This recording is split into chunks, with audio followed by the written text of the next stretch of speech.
ꯊꯥ 13 की चनिंग ताद्रबा इरमदम मणिपुरदा हौजिक अमुक डेंगी हाइबा कांग मखल अमना संदोकपा लैना असिना ngasi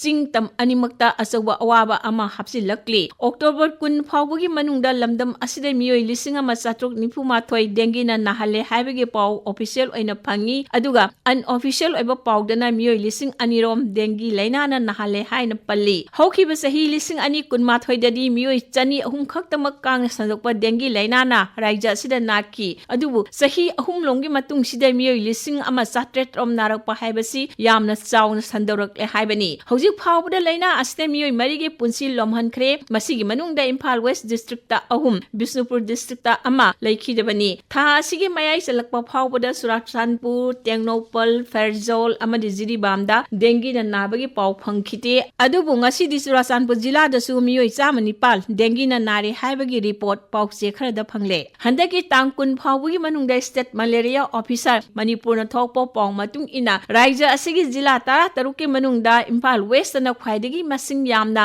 मियोय 1953 डेंगीना नारे हाइरी इम्फाल ईस्ट ना 119 बिष्णुपुरदा 52 थौबालदा मियोय 94 कक्सिंगदा 15 कांगपोकपीदा 9 चांदेलदा 4 नोनेदा 3 उखरुलदा 4 तमेंगलोंगदा 2 सेनापति अमदि कामजोंगदा अममम डेंगी नारे हाइरी ममांगदा पांगथोखिबा पाउगी मिफम अमदा हक्सेल अमदि याइफयुंबालगी मंत्री श्री सापम रंजन हाइकिबा वाफम डेंगी हाइरिबा कांग संदोकपा लैना असि लमदम असिदगी मुथतके हारबदी डॉक्टर सिंह अमदि मरी लैनाबा लैंगाकी मियोय सिंगतना होटनरगा ngamloi राइजा असिदा लैरबा मियोय पुंबना लैना असि करमना नाहनबनो करिना लौनाहनबनो हाइबदु मुन्ना खंगमिनरबा मतम दत्ता माइ पाकनि हाइबदु नंगहोना निंगसिंगहली मालेमगी ओइनसु एंगासगे खल कायरकपसिगी इथिलना अखोइगी राइजा असिदसु नोंग नोंगमगी साबा हेंगलक्ली मसिदा नतना मफम मसिगी अवांग मचिंगदोल सिंगमनमक मरु कोकथोरकपदगी साबगी चांग हेंगलक्पा असिनसु कांगुंबा असाबदा हैनबा जीवसिंगी मसिंग हेंगलक्पगी अचौबा मरम अमसु ओइदबा नत्ते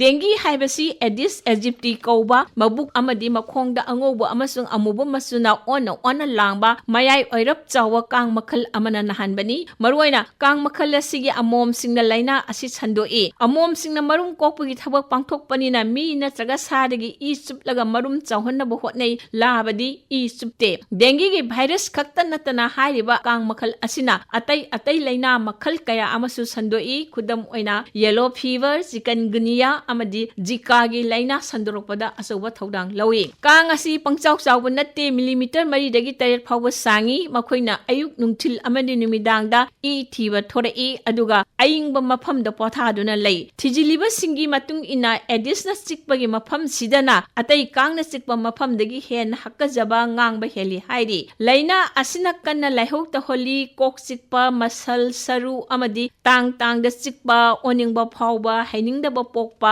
मित्त नाबा ग्लान चाउतोकपा उनसाद मचेत nganglakpana चिंगबा लाइवुंग सिंग उल्लाई मरम असिना डेंगीना नारबदी मनाक नकपो हॉस्पिटल द पुखतुना डॉक्टर गा तानरगा लायेंग थोकपा यामना तंगाई फदे डेंगी असि मरुओइना शहर जने हेना नागनबा लैना ओइना तवी मणिपुरदसु इम्फाल वेस्ट ना ख्वाइदगी हेना नाबा थेंगनरी मसि मरुओइना शहरगी इरम नालासिंगदा अमोटपा इसिंग तुंगचिनदुना लैबना कांगना मचा पोफम ओइरकपदगिनी हाइना अखंग अहिसिंगना फोंगदोकली मरम असिने इरम नाला सेंगदोकपा लुना नाना लेहनबा तंगाई फदे सफु मचे टायर अमदि प्लास्टिक बोतल सिंगदा यावबा इसिंग खरदसु कांगना मचा पोकपा ngami aduna asigumba polam sing thambiroidabani lengaknasu drain sing ningthina sengdokpibaga loinana fogging machine sijinaduna kang hatnabo hotnabibas chumi lengak khakta natana lekai gi club organization singnasu iram nala sengdokpiduna kang macha pohon bidana hotnarabadi kangna sandokpa lainana nabagi chang hantanba ngamgani dengue na nahaliba si virus makhal mari nani makoi adudi